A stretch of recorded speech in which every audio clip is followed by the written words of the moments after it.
现在还是会有很多的网友给我发信息，让我帮帮他们，替他们说说话，发发声。因为很多人买了很多的那些新能源的电动汽车，出了很多的问题，什么严重的异响呀、断轴啊、什么轮子掉了呀、什么中控死机失控呀等等这些事情。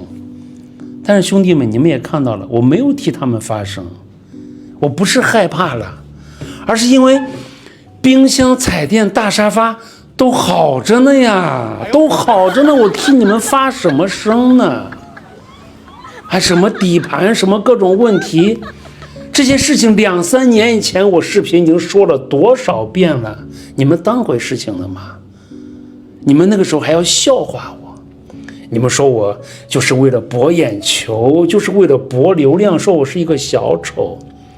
可是我即便再为了博流量，我讲的这些问题是不是问题嘛？你们不在乎呀。再后来我惹了很多的麻烦，你们呢？你们更加的开始笑话我，说我活该，在各个车友群里面笑话我。那今天呢？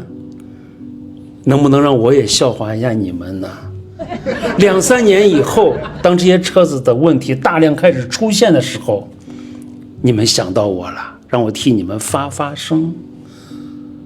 你是来搞笑的吧？你们是太看得起我了，还是太看得起你们自己了？现在让我替你们发发声，凭什么？那当时你们说我什么都不懂，说什么这才是以后的大方向。是冰箱、彩电、大沙发也许固然非常重要，可是我一再告诉你们，底盘是承载一切的核心，是最基础的，对吧？你们无所谓呀。那你们既然这么无所谓，对吧？那你今天还找我干什么呢？忍一忍呀，你们格局这么高，对不对？该忍的总要忍一下的嘛。你们就是冲着冰箱、彩电、大沙发去的，人家现在这些东西没有坏，我替你们发什么声呢？对不对？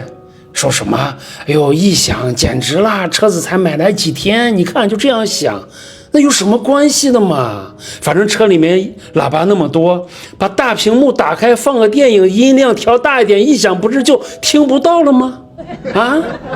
什么断轴啦，轮子都正开着就掉了，好可怕呀！把我们的安全当什么？什么安全不安全？什么可怕？有什么可怕的呢？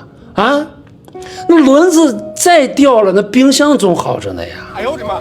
对不对？拿一瓶冰可乐出来压压惊，总能压得住的吧？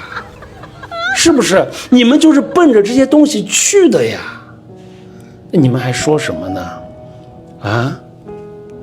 什么车子失控啦，什么辅助驾驶没用啦，怎么样啦？我跟你讲，车子再失控再没用，车子哪怕就是翻在路面上的，它依然是很漂亮的呀，对不对？它依然是很漂亮的呀。你们不是就是冲着样子去的吗？那人家样子没变呀，你们说什么呢？在这里，并且，兄弟们，这些给我发信息的这些网友，他们都是有自己的账号的，先不说粉丝多还是粉丝少，都是有自己账号的。可是他们自己的问题，他们一句都不说，他们在自己的账号里面一句都不说，他们让别人替他们说，这太聪明了吧？我觉得做人不要这么聪明呀！你看你们这么聪明，我看你们也没落什么好结果呀，兄弟们，你不要觉得我今天说话好像难听，觉得什么我好像变了，我怎么样了？我跟你讲，不值得，真的不值得。如果你要说当年2、3年以前，我是愿意替他们说话的，我是觉得车企很多的做法是很让人头疼的。但是2、3年时间这么长时间了，短视频这么发达的今天，已经有无数的短视频不断的在说这些问题了，可是这些人还是会去买，你说还是替他们去说什么话呢？兄弟们，你们说值不值得呢？不值得呀。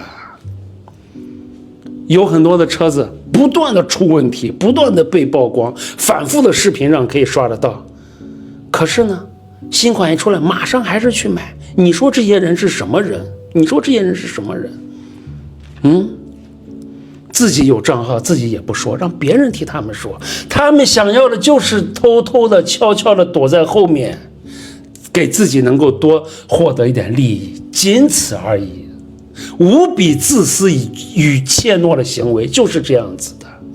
你听他们说的好像很可怜很愤怒，其实他们一点都不在乎什么车企的这些做法，什么产品的质量，他们一点都不在乎，他们在乎的只是想让自己能够多捞一点实惠回来。他们连跟他们同病相怜的其他的车友都不在乎，只要他们自己能够捞到点实惠，他们谁都不在乎。所以你说替这些人说话，说什么话呢？啊，我们的很多的车企造的那些车子越来越离谱，越来越夸张，但是为什么可以卖得那么好呢？兄弟们，你们想过这个问题没有？啊，不就是有这么一大群这种德行的这些车友在，这些消费者在？啊，啥叫一个巴掌拍不响？啊，这就是一个巴掌拍不响，好吗？